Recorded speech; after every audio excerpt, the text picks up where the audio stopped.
This is not any prepared speech, I will be talking on the background along with the gameplay. Blooodhunt. It came out a couple days ago and I decided to try it, although wasn't planning it. Just heard from a mate that it's out, and it looked like an interesting project to try, although it's another battle royale. This footage doesn't start from the beginning, but I already had a couple decent fights there. I want to play this game more, so there will be more. After around an hour of figuring out what am I supposed to do in this game, what am I not supposed to do, because there are some interesting mechanics that I'll talk about later throughout the video. You really don't want to see my first attempts. I was running around the city, mostly on the ground, and shooting innocent people, because I don't care. And this turned out to be the worst thing to do, due to reveal mechanics. Literally, entire map can see you through the walls for a whole minute. That's just way too long, by the way. Some basic mechanics like picking up weapons, changing weapons, finding equipment, finding items, finding consumables, all that. It's not too, it's not too interesting to watch anyway. I would relate it to a really boring stage of trying a new game. Luckily, it's only mentioned in this video. And I only say that because these are slightly confusing and they're not too straightforward, not so convenient. I think developers should look on fixing or changing the interface a little bit and the interactions between items and stuff.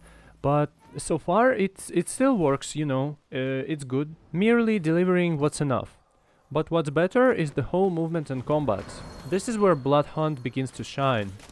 The animations are great and flexible. Also in this video, kiting, escaping and avoiding the unwanted fight is demonstrated.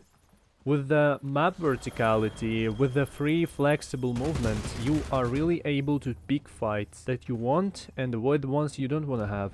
The healing is also happening quickly, which doesn't interrupt the flow of the combat. But at the same time you cannot sustain and out-heal, which feels right. There are also 4 same perks for each class available at the moment. You must choose wisely between them, because unless you fight other players, you're only able to pick 3.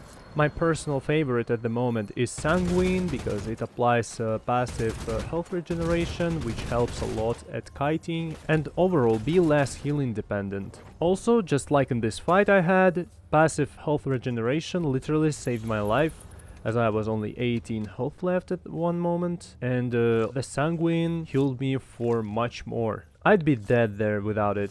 On the other hand, there are enough heals in the game, like syringes and blood packs, and they heal you quite well, and what I like about healing is that it's not time consuming. You can do that literally on the go. It increases the tempo. You don't sit in the pit and heal for another 15 seconds, let's say, like you do in Apex, for instance. The time to kill in the game is decent. It's something similar to Call of Duty probably, but in Call of Duty there's no such mobility. This game is so vertical, and I mean the whole map is being utilized.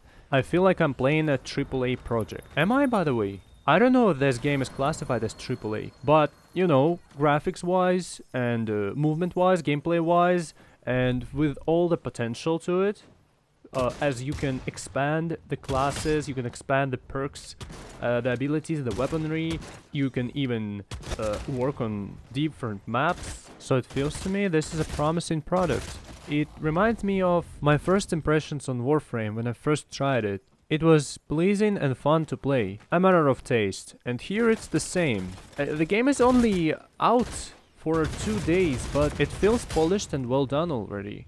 Everything that's into the game, it's viable.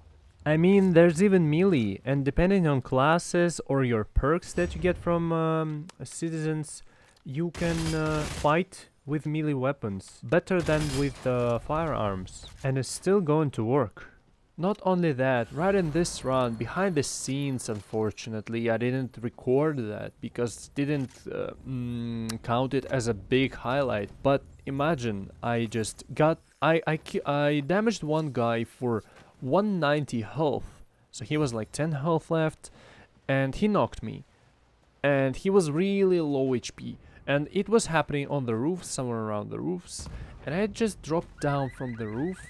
So he lost me out of his sight, and he was just not ready to finish me because he was way too low, right? And as 20 seconds pass, I resurrect, like you self-revive automatically, and you get another chance. Update. There we go, I was right, I played a bit more, and yes, turning back to life after you getting knocked in this game is quite a common thing. That happened to me twice in a row today, and that is not highlight either. That's how common it is. The game optimization so far, well, yes, there are FPS drops, early access or early release. Work in progress. The graphics are solid, but I play on medium to have solid 144 FPS. People don't really like the rain, neither do I. The only real problem, kinda, that I'm aware of is the anti-cheat. How it behaves on your PC when you turn off the game, it's still running. That's really weird. And suspicious, I should say. To all the haters from Steam Game Reviews that are saying you should nerf accuracy while in the air, you should nerf accuracy while jumping, while you're flying, and so on. Look at that, how is this guy supposed to fight me if he won't have same accuracy? Huh?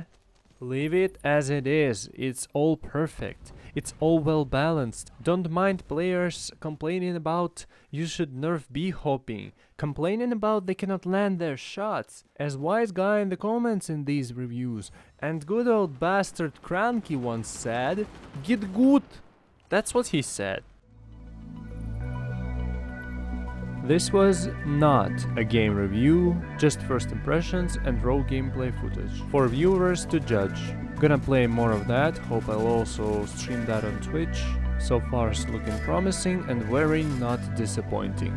So I won my first match in Blooodhunt. I see you around.